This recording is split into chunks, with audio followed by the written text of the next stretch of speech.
Qué buen tiempo esta mañana, qué buen tiempo. Gracias, Pastor Farid, por la claridad, la puntualidad y la intencionalidad de poder hablar. Estuve sentado con dos pastores y nos faltó tiempo como siempre para poder conversar. Pero qué lindo estos espacios. ¿Cuántos creen que estos espacios de compartir nosotros también son muy valiosos? ¿Cierto, pastores? A veces no tenemos la oportunidad de hablar y entonces por eso nos desahogamos el domingo en el púlpito y le soltamos la descarga a todo el mundo, ¿cierto? Pero necesitamos hablar y necesitamos caminar juntos. En el movimiento con el que trabajamos con Farid tenemos un lema y muchos lo conocen y es solito, no. ¿Cómo es el lema? No, solito no podemos caminar. Yo ayer en la oración final decía, una fórmula que para mí es diabólica en medio de nosotros los ministros, y es la de el orgullo, la soledad y la caída. Nos llenamos de orgullo muchas veces porque están funcionando las cosas. A ver, ¿cuántos luchan con el orgullo? Levanten la mano. No, vea, generalmente uno no quiere asumir sino todos, no. Levanten la mano el que lucha con el orgullo. ¿Saben? Yo estoy escribiendo un libro que se llama Mi humildad, mi mayor orgullo. No, es bromeando, es bromeando, es la batalla que estamos librando constantemente. Pero bueno, es muy lindo romper ese orgullo, romper y caminar en el amor y caminar con el tapete de la honra como pastores, como ministros, inclusive dejando a un lado, como les decía anoche, estos títulos y entender que fuimos llamados por Dios igual, y Él nos dio a cada uno el mismo Espíritu Santo, aunque a algunos les dio diferentes dones, diferentes capacidades. Todos somos importantes para Dios. Entonces la honra entre nosotros, honra a Dios. ¿Cuántos dicen amén? Honrar al otro. Yo aprendo de todos y tratar de tener ese corazón. Cuando nosotros nos capacitamos con el tiempo, hay una batalla de identidad, de empezar a generar cierto ambiente en el entorno de uno por el conocimiento, por el estudio, por la antigüedad. No, yo quiero que nunca se me pase, como les decía anoche, eso que le dijo el Señor a la iglesia de Éfeso. ¿Cierto? Tengo contra ti que has dejado tu primer fervor, tu primer amor. Y alguien una vez llegó a una iglesia, el predicador, y se quedó mirando a alguien allá adorando con tanto amor al Señor. Y el predicador le dice a un servidor, a un ujier: ¿quién es él? Le dijo: ay, no, pastor, no ponga atención, es un nuevito y está en su primer amor. Y él le dijo: ¿y tú en cuál estás? Y yo he buscado en la Biblia, no he encontrado un segundo amor. Hay uno solo y necesita estar encendido. Amén. Pero bueno, solo quería introducir así el tema que quiero trabajar, sin antes conectar un poco con lo que decía el pastor Farid, de la importancia de caminar con el Señor. Desde anoche hemos venido diciendo que ellos se acercaron, ellos caminaron junto a Él, tuvieron una relación muy profunda, sus discípulos, y que de ahí parte el discipulado, de ese amor del Señor para caminar juntos, relacionándonos. De hecho, Marcos 3, rápidamente, no es de la enseñanza, sino conectando. Marcos 3, versículo del 13 al 15 dice: después subió al monte y allí llamó hacia los que él quiso y vinieron a él. Después de haber orado toda una noche, que también dice uno de los evangelistas, dice que Jesús subió al monte y llamó a 12 y los estableció, y dijo que dice el texto que los llamó para que estuvieran con él, para que enviarlos a predicar y para que tuvieran autoridad sobre enfermos y echar fuera demonios. ¿Cuál era la tarea por la cual el Señor los llamó? Es la más importante. A veces nos centramos en la predicación, ¿cierto? En orar por los enfermos y echar fuera demonios, pero lo primordial era estar con Él. Y ese estar con Él fue tan profundo que en Hechos 4:13 dice la Biblia: y al ver la confianza de Pedro y de Juan, y dándose cuenta de que eran hombres sin letra, sin preparación, la gente se maravillaba y reconocían que ellos habían estado con Él. Esa relación con el Señor. Yo me imagino a esa mujer que rompió el alabastro y derramó el perfume. A mí me gusta aprender la mente santificada e imaginarme qué pasó. ¿Ustedes imaginan después de esa escena, cuando Jesús sale, después de que le ungen sus pies, y pasa Jesús y después pasa esta mujer, la gente dice, ella huele a lo que él huele. Wow, ella estaba con él, cerca de él. Y esa es definitivamente la clave que técnicamente conocemos, pero que requerimos estar conociendo. Vamos a hablar del legado entonces, el legado, y en este legado he puesto un subtítulo a la enseñanza y es la herencia de un padre. ¿Cómo es? La herencia de un padre. Porque el legado tiene que ver con herencia. ¿Cuántos dicen amén? ¿Cierto? Aunque en algunos puntos pareciera diferente y puede ser un poco diferente, el legado y la herencia tienen mucho que ver y necesitamos dejar herencia. Yo recuerdo hace muchos años de un pastor, una iglesia en Corea creciente, muy bonita. Alguien se acercó y le dijo, la iglesia que el Señor le dio a pastorear está muy linda, pero mire el color del cabello de sus ovejas. En 20 años ya no hay iglesia. Pues las canas representan sabiduría, pero también en cierta manera y cronológicamente estamos más cerca de Dios, ¿o no? ¿Cierto? Ya estamos cronológicamente pues más. Dice su palabra, joven fui. Sí, pero la parte que más le gusta es, pero no he visto justo desamparado. No, envejecí. Y en el envejecer requerimos asumir la tarea y obedecer el llamado de levantar nuevas generaciones. Muchas gracias, hijo, muy amable. ¿Y el buñuelo? Molestando, molestando. Nuevas generaciones. Si yo hago una pregunta para entrar en la enseñanza, ¿cuántos aquí ya tienen una generación de relevo? O sea, mi pregunta va así. Si tú te murieras hoy, el Señor te llamó hoy, porque lo que tenemos seguro es el día que nacimos, no el día que vamos a morir, ¿cierto? Cada día que yo me levanto le digo, Señor, gracias por renovar contrato hoy en la tierra. Gracias por renovar contrato. Pero algún día nos iremos. Si tú te fueras hoy, si el Señor te llamara hoy para ya estar con Él allá en su presencia totalmente, ¿quién se haría cargo a la tarea que el Señor te delegó? ¿Quién se haría cargo? Solo piénsalo por un momento. Mi esposa, bueno, quizás ella subiría a la tarea, pero la esposa también puede estar agotada, quizás está esperando que otros lo hagan, pero no se levantó a nadie. Tuvimos a tanta gente, iglesia, localmente hablando, al morir el pastor que se acaba, es posible que la visión de Dios se perdió para hacer una visión humana, porque lo que es de Dios tiene que multiplicarse. ¿Cuántos dicen amén? Así funcionan las cosas de Dios. Entonces pregúntate, ¿quién es mi generación de relevo? Si yo no estuviera, bueno, no la voy a poner cruel, te trasladaron, ¿quién podría seguir aquí para sugerir a la oficina nacional? Vea, yo sugiero que esta pareja podría continuar el trabajo. Sugerir, porque pues sabemos que tenemos autoridades, pero piénsenlo bien. Entonces, en ese orden de ideas, yo quiero hablar de la importancia de la herencia que debemos dejar nosotros en la iglesia. Nosotros tenemos hijos, muchos tenemos hijos biológicos, pero también hijos espirituales. Yo he escrito 6 libros en la mente. Yo sé que todos tienen una biblioteca en la mente y dice, cuando yo escriba mi libro, pero no lo han escrito. Sin embargo, sí escribí un libro pequeñito cuando yo trabajaba con un ministerio llamado Soluciones Juveniles. Ahora trabajo con E625 me gusta trabajar con las nuevas generaciones. Y el libro se llama No más líderes, queremos padres. El libro que saqué saqué más o menos 1000 copias, vendí 200 y regalé 700. Porque en el fondo tenía una mala motivación.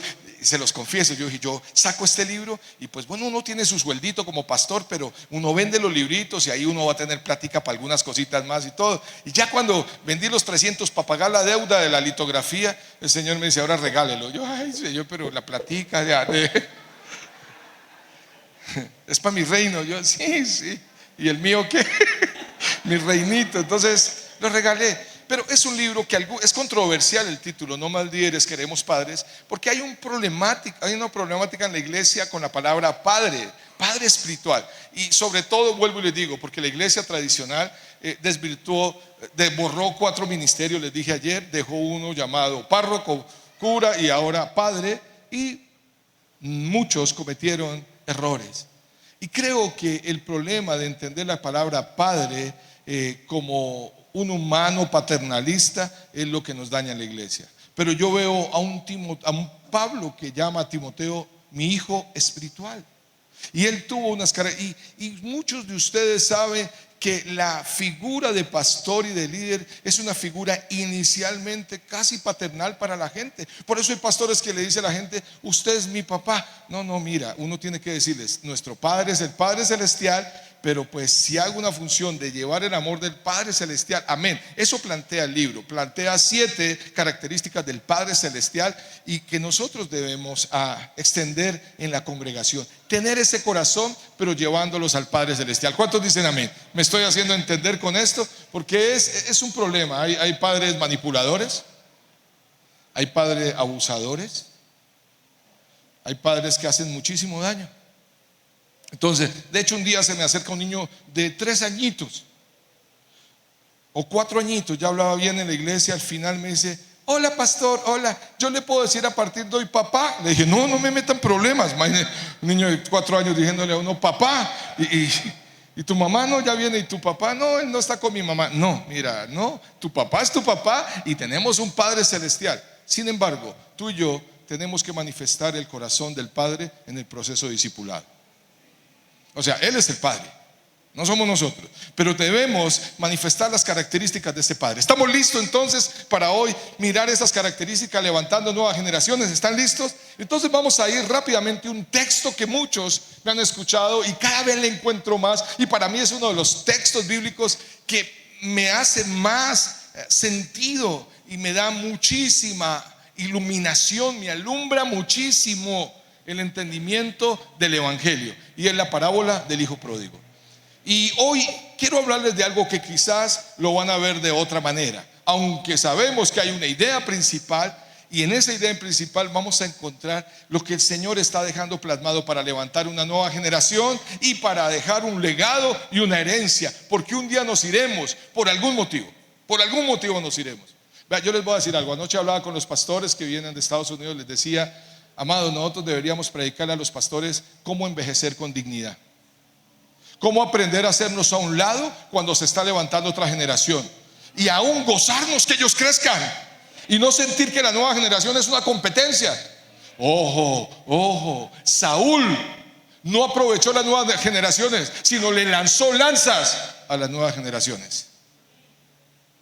Donde Saúl se hubiera dado cuenta del potencial de David, la canción hubiera sido: Saúl y David mataron a 50,000. Pero la canción fue diferente, ¿cierto? Saúl mató a 1,000 y David a sus 10,000. Hubiera podido ser 50,000 la guerra, no sé. Entonces, por favor, seamos muy sensibles, pastores, a empezarnos a hacer a un lado estando ahí. Necesitamos su sabiduría. Tú no vas a ser un mueble que se va a correr, no, pero voy a entender que mi voz ahora sirve en sabiduría para otros y que la nueva generación se levanta. Lucas capítulo 15, por favor, rápidamente. Lucas 15, ¿alguien dijo 15 Lucas? No, Lucas 15. Lucas 15, versículo 11, y lo voy a leer. ¿Todos lo tienen ahí? Ok, dice así la palabra. Voy a leerla en la Santa Reina Valera. En la Reina Valera. Dice así: también dijo: un hombre tenía 2 hijos, y el menor de ellos dijo a su padre: Padre, dame la parte de los bienes que me corresponde. Y él le repartió los bienes. No muchos días después, juntándolo todo, el hijo menor se fue lejos, a una provincia apartada, y allí desperdició sus bienes viviendo perdidamente. Y cuando todo lo hubo malgastado, vino una gran hambre en aquella provincia y comenzó a faltarle.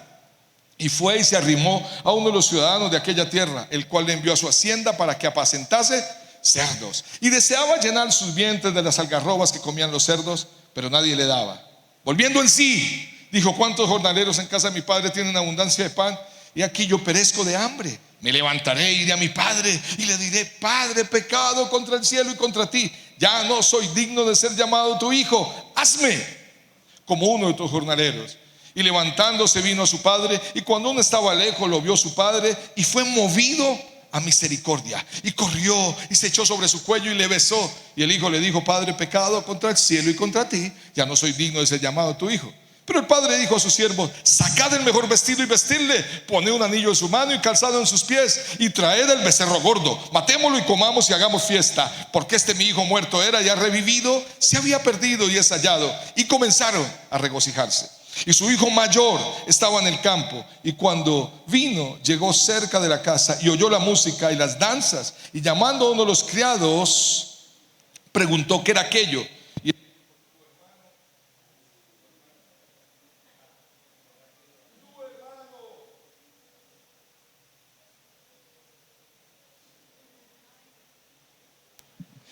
Y eso era lo que les quería compartir en esta mañana. Dios les bendiga. Nada, mentira. Sigamos, perdón. Dijo: y tu hermano ha venido y tu padre ha hecho matar el becerro gordo por haberle recibido bueno y sano. Entonces se enojó. Por favor, subrayen eso. Se enojó y no quería entrar. Salió por tanto su padre y le rogaba que entrase. Mas él respondió, dijo al padre: aquí tantos años te he servido, no habiéndote desobedecido jamás, y nunca me has dado un cabrito para gozarme con mis amigos. Pero cuando vino este tu hijo, que ha consumido sus bienes con rameras, has hecho matar el becerro gordo. Él entonces le dijo: hijo, tú siempre estás conmigo y todas mis cosas son tuyas. Mas era necesario hacer fiesta y regocijarnos, porque este tu hermano estaba muerto y ha revivido, se ha perdido y es hallado. Y comenzó, bueno, la fiesta, ya, o siguió la fiesta de ellos. Es hallado. Amén. 13 minutos. Ustedes hablan mucho. Señor, te doy gracias por esta mañana y por lo que pudimos aprender ahora, Señor, con Pastor Farid, Señor. Y te pido que a través del texto, con tu Espíritu Santo, sigas hablando a nuestras vidas, Señor. Sé que es un texto conocido y muy predicado por los pastores, pero sé que sigue habiendo profundidad porque tu palabra es viva y eso lo tenemos claro. Y hablará esa palabra para levantar las nuevas generaciones. Te doy gracias en el nombre de Jesús. Y todos decimos amén, amén. Muy bien, rápidamente quiero hacer una pregunta. ¿Cuántos conocían la parábola del hijo pródigo? Levanten su mano. ¿Cuántos la han predicado? Ok, ¿cuántos saben qué significa pródigo? ¿Qué significa? Perdido, por aquí dice. Por allá, derrochador. ¿Qué más? Que se fue. Hay tres respuestas. Tomen sus dispositivos y vamos a votar. Perdido, derrochador, que se fue. ¿Cuántos votan por perdido? Levanten la mano, a ver. Bien, bien, hay varias manos levantadas, no estás tan sola, son 3. Algo es algo, mía, algo es algo. ¿Cuántos votan por derrochador? Levanten su mano. Hay más, hay más, hay más. ¿Y cuántos votan por que se fue? ¿Y cuántos se fueron hace rato que no contestan? Está el bulto ahí sentado. No se arriesgaron los demás, está bien, está bien. Pues la palabra pródigo es derrochador, alguien que malgasta sin prudencia. Wow, es sorpresa para algunos, porque siempre el concepto que nos habían dicho era alguien perdido que se fue, pero él es un derrochador. De hecho, para ser honestos, la parábola en una de las traducciones, en una de las versiones de la Biblia, no dice el hijo pródigo, sino el padre amoroso. Porque realmente esta parábola tiene que ver es con un padre amoroso que derrocha su amor. Wow, eso ya cambia un concepto un poco, ¿cierto? Pero bueno, vamos a analizar rápidamente. Esta parábola del hijo pródigo es la tercera parábola o la tercera historia de una parábola o 3 parábolas, como lo quieran ver, de mensajes que el Señor quería dejar en el corazón de la gente. La primera es la parábola de la oveja perdida, ahí en Lucas 15. La segunda es la parábola de la moneda perdida. Y la tercera es la de un hijo perdido, o creo que 2 hijos perdidos, ¿cierto? Pero bueno, ¿cuál es el hilo conductor que tienen esas 3 historias? Y es que se busca lo que se ha perdido. Está hablando de algo perdido, estamos claros, ¿cierto? Estamos claros. Ahora, me encanta Jesús cómo le vuela la tapa de los sesos a sus oyentes, a su auditorio, porque él utiliza 3 personajes totalmente mal vistos por la sociedad judía en aquella época. Un pastor de ovejas, recuerden cómo fue menospreciado David. Una mujer que en la época de Jesús, y siempre el Señor la ha dignificado, pero en la época de Jesús la religión y la cultura trataba a la mujer menor que una mascota. y que Dios nos ayude porque estamos volviendo a épocas parecidas. Están teniendo más, no estoy diciendo que no amemos, el que ama al creador ama la creación, pero me hago entender, la mujer. ¿Y quién más? Un hijo rebelde. Eso es una abominación para ellos, un hijo rebelde. Pero el Señor tiene su compás abierto para irlo cerrando. Comienza 100 ovejas, 99 una, 10 monedas, 9 una, 2 hijos, 1. ¿Sí ve cómo va cerrando el compás para llegar a un punto que va a dejar en nuestro corazón? Y la parábola las comienza, estas parábolas, diciendo que estaban escuchándole pecadores y publicanos, en el versículo 1 ahí de Lucas 15, pero de lejos murmuraban escribas y fariseos. Hay dos tipos de públicos, por eso él termina con dos tipos de hijos, uno mayor y uno menor. ¿Cuál vendría a representar el pecador y publicano? Dejémoslo solo pecador y metámoslo al publicano dentro del pecador. ¿El hijo mayor o el menor?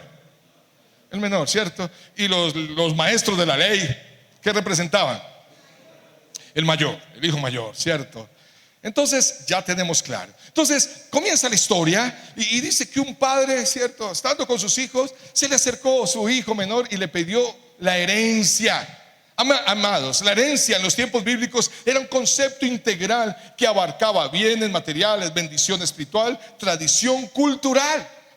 Pega con la cultura. Las leyes y costumbres relacionadas con la herencia aseguraban la continuidad y la estabilidad de la familia en las tribus de Israel. O sea, la herencia es muy importante para ellos. De hecho, la ley la protege, la herencia. Por eso está la ley del levirato. ¿Cuántos conocen la ley del levirato? Levanten la mano, pastores. Sin pena, levante la mano. O sin pena, ¿cuántos no conocen la ley del levirato? Levante la mano. Bueno, la ley, de pronto lo han escuchado. La ley del levirato dice en el Antiguo Testamento que si se moría un hombre, la mujer o su viuda debía casarse con el hermano para proteger ¿qué? La herencia. Ahora a Jesús lo pusieron a prueba, le dijeron: ¿y quién va a ser entonces el esposo de esa mujer en el cielo? Y él dijo: no se preocupe, que en el cielo no se darán a matrimonio, no habrá todo eso, en el cielo no habrán todas estas emociones, gracias a Dios, ¿sí o no? Si estas emociones terrenales las tuviéramos en el cielo, uno llega al cielo y ¿esta qué hace aquí?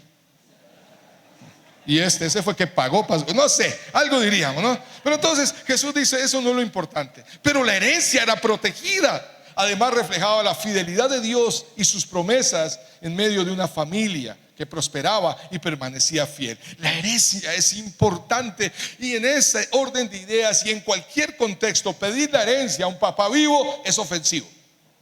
Aunque hoy en día muchos papás vivos dicen: le voy a repartir la herencia.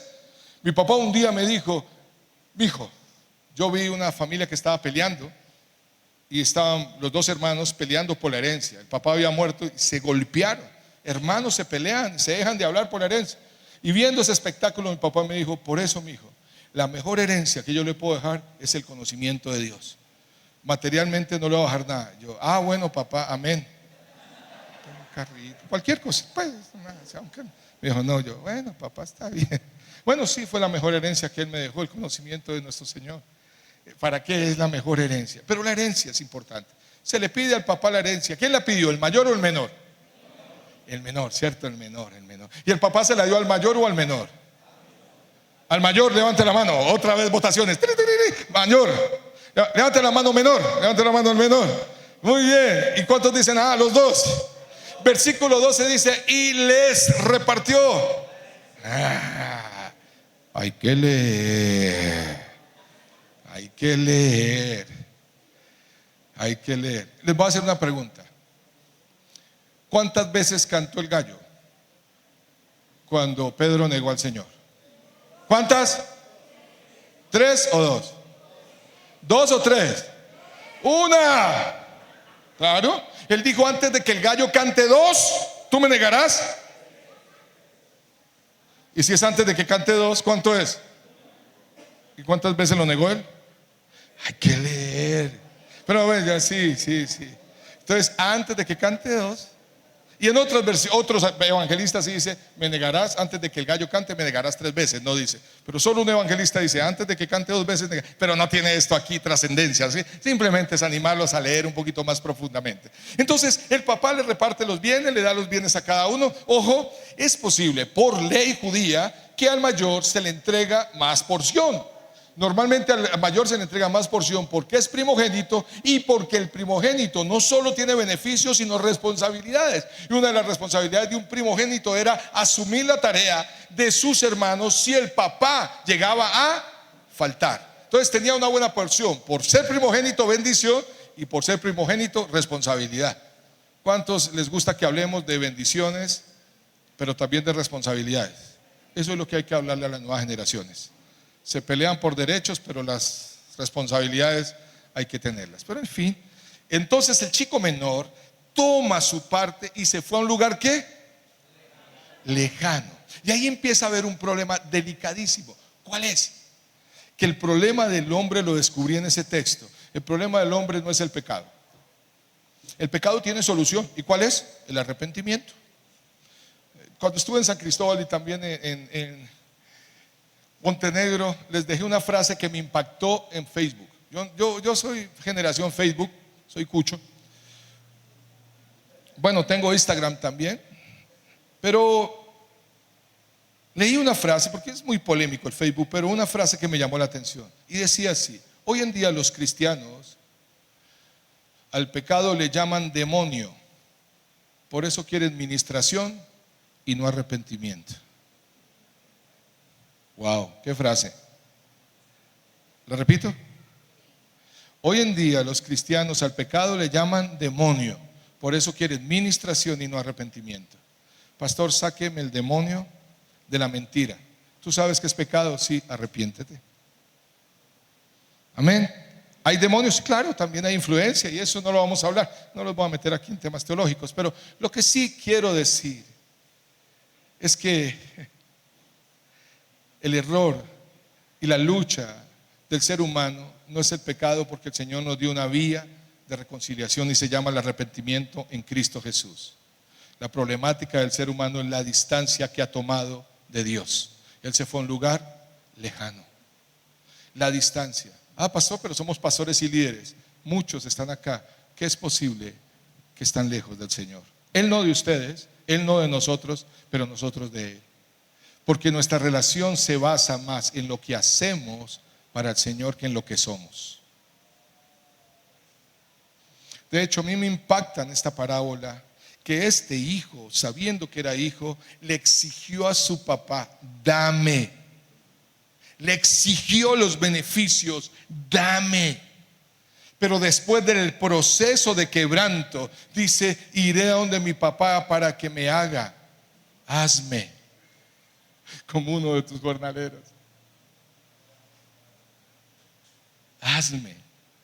Él entendió que el evangelio tiene que ver con eso. Entonces el problema es la distancia, y se los voy a comprobar con los líderes de aquella época. Jesús una vez ve a los líderes de esa época y les dice: hey, bien profetizó sobre vosotros el profeta Isaías cuando dijo: este pueblo de labios me honran, pero sus corazones están distancia.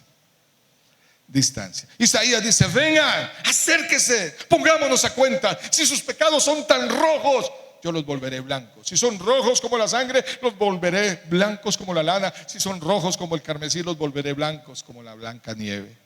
Pero dice: venga, acerquémonos. Y no hay persona que no se haya acercado al Señor que su vida no haya sido transformada.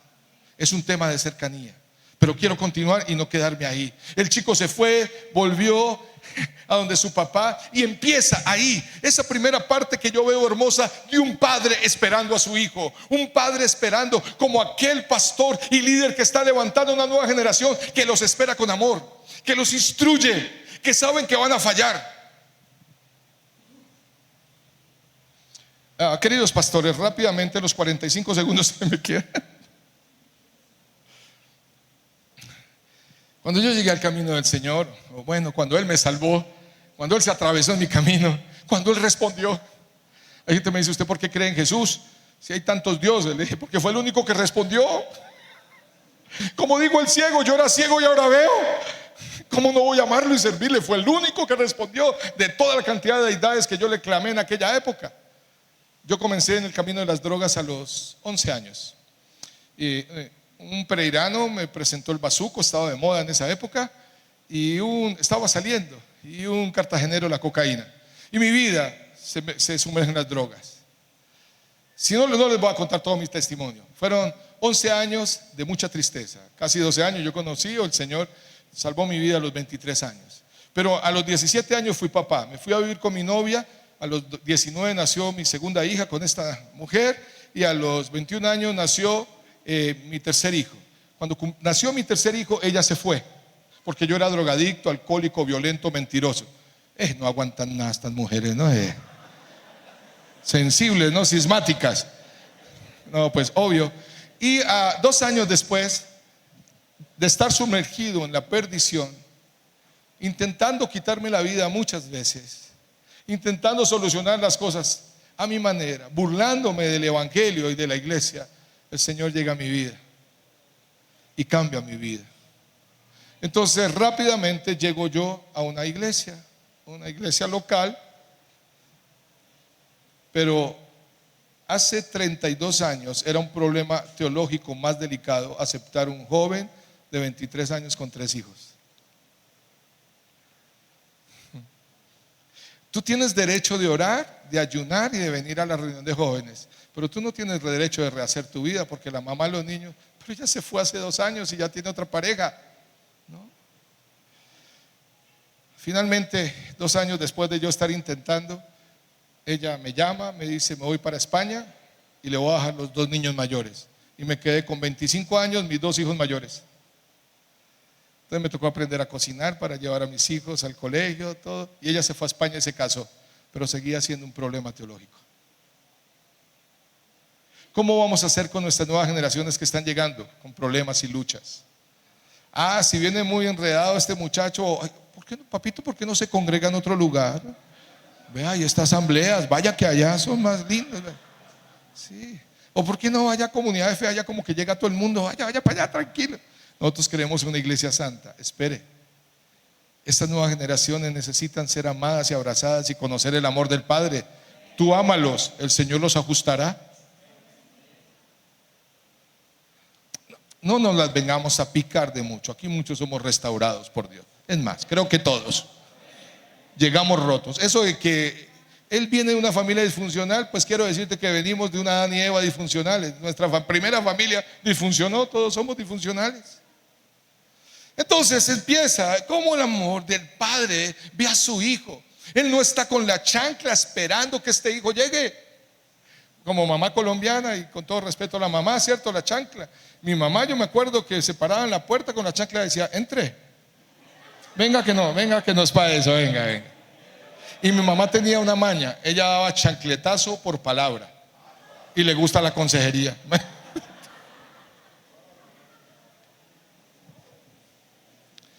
Alguien me dice: ¿usted tiene tatuaje? Le dije: sí, atrás, Jovical, la marca de la chancleta.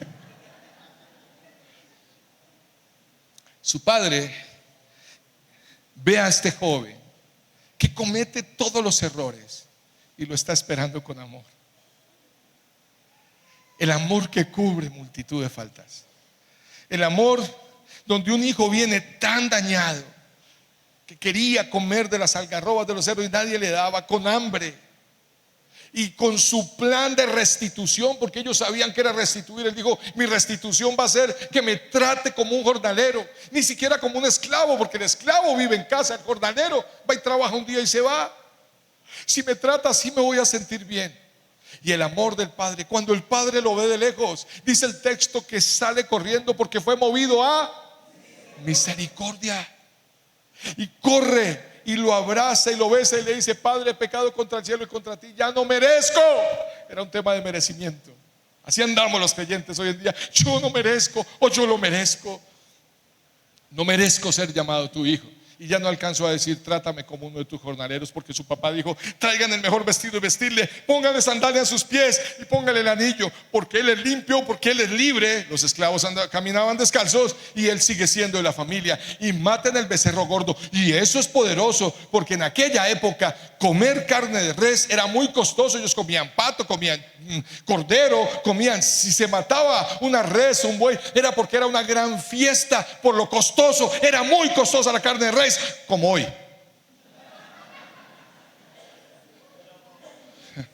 Somos tan bíblicos, ay Dios mío. Mataron. Pero ahí viene la segunda escena del padre, cómo empieza a enfrentar, porque el padre en amor, la herencia que está enseñando es de la gracia. La gracia que restaura, la gracia que la iglesia debemos entender, que recibimos y que debemos dar a aquellas nuevas generaciones que están llegando con todas sus batallas, con todo su progresismo, con todo el engaño del enemigo, y cómo el amor y la gracia de Dios empieza a transformar sus corazones. Ah, no, pero es que esas fachas en que vienen esos chicos, vea, y están todos tatuados. No los estoy motivando a eso, pero no, eso es que las cabezas se voltean a veces y eso, cabezas al revés. Bueno, hermano, siendo honesto, yo trabajé con la Sociedad Bíblica desde el 98. En esa época yo no podía ir a algunas iglesias porque tenía la barba del chivo. Entonces, llegando, hermano, estas nuevas generaciones, ¿cómo les vamos a tomar y amar? ¿Cómo los vamos a bendecir y a inspirar? Todo esto, mis queridos, que yo les enseñé ayer es lo bíblico, y es tan lindo entenderlo, y ustedes lo saben. Me dicen: claro, nos sentamos a hablar. Una conversación de pastores a veces es bien compleja, porque a veces la conversación entre 4 o 5 es demostrar quién sabe más. ¿Quién sabe más? Pero cuando llega un joven, el conocimiento de mi teología se cae, porque tan solo necesita encontrar un abrazo y el amor del Señor. Él no necesita unas palabras. Cuando uno mira a un joven en la calle y tú te acercas y le dices: te veo reargüido, ¿estás contristado? Te espero el sábado al culto para que te laves con la sangre del cordero. Yo no voy a ir por allá. Me mandaron al del piano ya. La herencia de él es una herencia de amor y de gracia.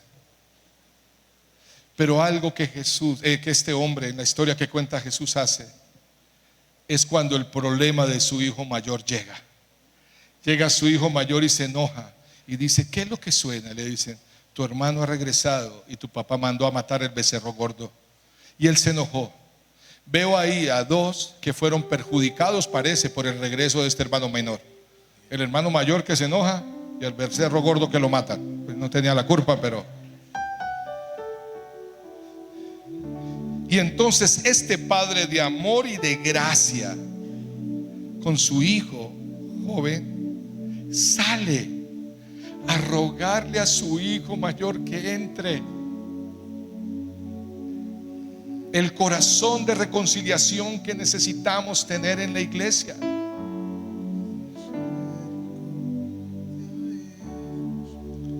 El corazón de reconciliación entre nosotros. Pastores, yo voy a decir algo que va a ser difícil decirlo, pero lo voy a decir.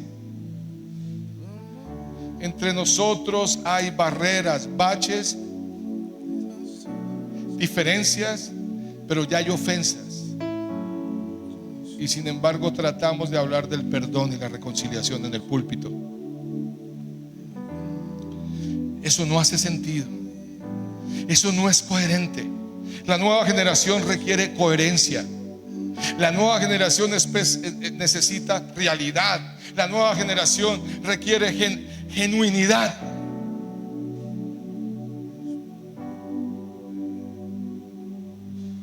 Que cuando yo hable de perdón, no significa que estoy bien con todo el mundo, pero que trato y procuro de caminar en el perdón y en el amor. Él sale a reconciliar y su hijo mayor está enojado y le dice: padre, tú has matado un becerro gordo para tu hijo que ha malgastado su dinero con rameras. En el texto anteriormente dice que él gastó el dinero con rameras. ¿Quién dice esto? El hermano mayor. Y algunos piensan que eran señoras que vendían ramas. Ella es una ramera, ramas, ramas, ramas. No.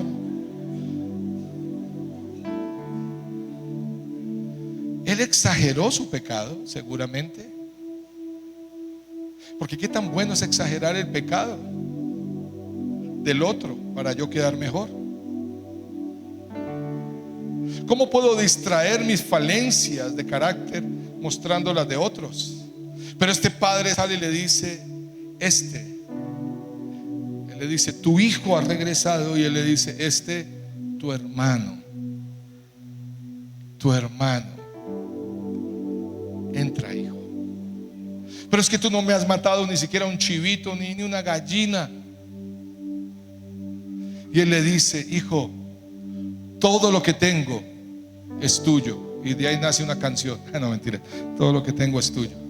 Todo lo que tengo es tuyo. Porque tiene mentalidad de siervo y mentalidad de siervo. No tenía mentalidad de hijo ni mentalidad de hijo. Y cuando yo no tengo la mentalidad de hijo, todos los demás son una competencia por aceptación. Por eso con el pastorado luchamos con el tema de los reportes, lo que decía Farid. Hace unos años yo iba a un show, se puede decir así, un evento llamado Expolit en Miami. Fui 2 o 3 veces. Me gustaba porque había una conferencia que se llamaba Pasando la Antorcha, de Luis Palado, hablando hacia la familia. Y me gusta el trabajo de la familia. Y recuerdo que estando allá me presentaron un hombre muy conocido en el medio televisivo del evangelio, un centroamericano. Le dicen, miren, le presento un pastor de Colombia. Yo, mucho gusto, Juan Salas. Y me dice, ¿y el balón de dónde viene? Yo, ¿balón? No, varón. Ah, Colombia. Ah, la tierra del avivamiento. Dije, bueno, depende por usted qué es avivamiento. Porque si avivamiento es llenar un lugar, pensé yo, los políticos llenan coliseos, los payasos estadios. Digo yo, en un circo. Pues no es eso. Para mí, creo que el avivamiento en Colombia se está dando es por la vida de Jesús derramada en el corazón de muchas personas que están siendo transformadas. Me dijo, sí, entiendo. ¿Y cuántos tienes? ¿Eres pastor? Sí, ¿cuántos tienes? Yo le dije 45, pero bien vividos ya. Me dijo, no, ¿cuántos van a tu iglesia? Yo le dije, ¿usted quiere escuchar a un pastor decir mentiras? Pregúntele, ¿cuánta gente va a la iglesia? Algunos por pena, como decía Farid, van a decir, no, entre 50 y 1000. Ahí en la línea delgada, ¿sí? A veces faltan uno, entonces son 50. Y cuando vienen casi todos 1000, sí somos. Porque la aceptación está en eso, en los resultados, en mis resultados y en los resultados de mis jóvenes. Pero hay de que alguno de mis jóvenes esté dando más resultado que yo, que parezca un accidente, que termine en otra congregación porque me está moviendo el butaco. Qué alegría saber que hay alguien que el Señor me puso al lado, que está creciendo más que yo, porque es como un hijo y se convierte en una saeta en la mano de un valiente para lanzarlo y poder decir, gracias Señor, me permitiste ser. ¿Ustedes se imaginan a Ananías? ¿Cuántos conocen? ¿Quién sabe algo de Ananías? El que oró por Pablo. ¿Qué saben de Ananías? Díganme algo de Ananías. Nanay, Cucas. Ananías, Nanay, Cucas. No hay nada que se diga de él. Pero era un hombre de Dios porque Dios le hablaba con dirección y todo. Calle, llamada derecha. Wow, esa comunión de Ananías muy tremenda. Y hablar con Dios, no Señor, pero este hombre respira amenazas de muerte. Ve y ora. Este es instrumento escogido para mí. Un gran desconocido oró por el hombre que Dios utilizó para escribir a más de la mitad del Antiguo Testamento, inspirado por su Espíritu Santo. Saulo de Tarso o Pablo, que es el mismo. Él no le cambió el nombre. Uno es en hebreo, otro en griego. Porque si él hubiera cambiado el nombre, ya siendo cristiano, no hubieran dicho por allá, cuando dijo el Espíritu, sepárame a Bernabé, ya hubieran dicho Pablo. Entonces, pero eso son cosas técnicas ahí. Necesitamos no importar si figuro o no, sino veo como una generación junto a mí se levanta y los estamos lanzando. Pero queridos pastores, mi conclusión en esta mañana es la importancia del amor, la gracia y la reconciliación de Dios para nuestras nuevas generaciones. Necesitamos abrazarlos y creer en ellos. Yo estoy convencido que mis hijos, no todos fueron llamados a ser pastores, pero estoy convencido, mi oración es que todos sean discípulos de Cristo en las diferentes tareas que ellos ejerzan. Pero también el Señor nos está dando a otros jóvenes que se están levantando. Tienen dones, talentos, capacidades, amor, pasión y hasta la fuerza que ya muchos no tenemos. O usted todavía lo invitan a campamentos de jóvenes. A mí sí. Y yo a los campamentos de jóvenes llegaba y estaba en la alabanza y sacaba mis M&M's, mis Milky Way. Ahora es omeprazol. Ya no es lecherita sino Gaviscon.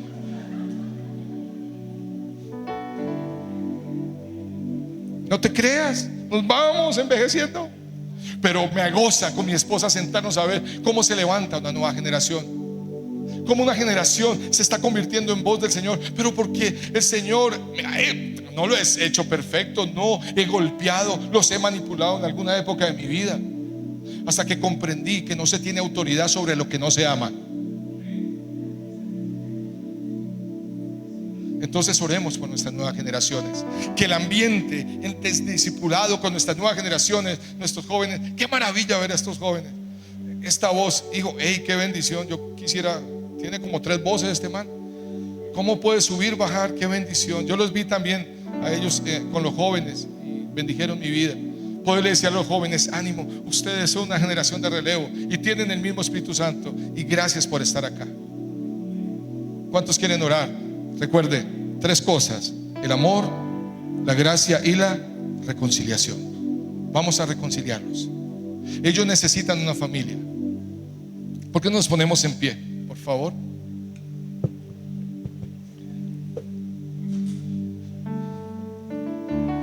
Miren, pastores, ¿cuántos sabían que la iglesia es como una familia? Y le vamos a abrir las puertas. Un pastor de Venezuela me dijo, no, yo trabajo con los papás. Y le dije, me parece muy bien, nosotros también hacemos escuelas de padres. Pero paradójicamente los jóvenes que llegan a la iglesia, muchos no tienen papás. Y los que crecieron en la iglesia no valoran la familia ni la iglesia. Qué paradójicos. No todos, pero le dije, la gente encuentra una familia. ¿Cuántos vieron el Chavo del 8? Yo le hablé a los jóvenes de eso, ¿cierto? Jóvenes, ¿se acuerdan? ¿Con quién vivía don Ramón? ¿Y dónde está la mamá de la Chilindrina? ¿Hogar disfuncional? Total. Yo no sé si lo dejó por vago, pero ¿por qué le dejó la niña? Esa es una pregunta que yo tengo. Pero bueno, menos mal al lado la vecina. ¿Quién vivía al lado de la Chilindrina de don Ramón? ¿Quién vivía allá? No, respeten, doña Clotilde, por favor. ¿Y con quién vivía ella? No, con el gato, Satanás. Un gato llamado Satanás. ¿Y dónde está su esposo, su familia? Está como ella, sola. Ahora, ¿quién vivía al lado de ella? ¿Con quién? Y Kiko. ¿Y dónde está el papá de Kiko? Se ahogó, parece que era marinero. Es un hogar disfuncional. Es más, esa señora tenía su enredo con el profe y descaradamente siempre mandaba al niño para afuera. No quiero que piensen nada malo. Pero ¿quién vivió al frente de doña Florinda desde Kiko? No, él vivía en el 8. Pero mantenían el barril. ¿Y dónde están los papás del Chavo? Encima del barril, ¿quién estaba? No, Patty y la tía de Patty. ¿Dónde está la familia de ellos? Pero después llegó Jaimito el cartero. ¿Y dónde está la familia de Jaimito? En Tangamandapio. Pero nadie lo visitaba al viejito. Nadie. Una familia solo. ¿Y quién era el dueño de la vecindad? Respéteme. El señor Barriga. Y tenía a su hijo Ñoño. ¿Cuántos conocieron la esposa o la mamá de Ñoño? La esposa. Y solo hay 2, yendo rápido, 2 programas que no olvidaremos. Cuando fueron a Acapulco, porque nos cambiaron el set, y cuando culparon al Chavo de robarse algo, él se fue, ¿cierto? Se fue. Y esta vecindad se volvió una nada. Todos llegaban, el chavito, los niños no tenían con quién jugar, y todos sabíamos que el chavo era un tragón de tortas de jamón, pero no era ladrón. Fueron y lo buscaron y lo abrazaron, porque aunque la vecindad era llena de familias disfuncionales, se convirtió en una familia. Esa es la iglesia parecida. Nuestros niños y jóvenes necesitan ser abrazados, necesitan ser amados, necesitan la gracia del Señor que hoy un día recibimos nosotros, y necesitan la reconciliación. Voy a orar porque quedó un segundo. Amén.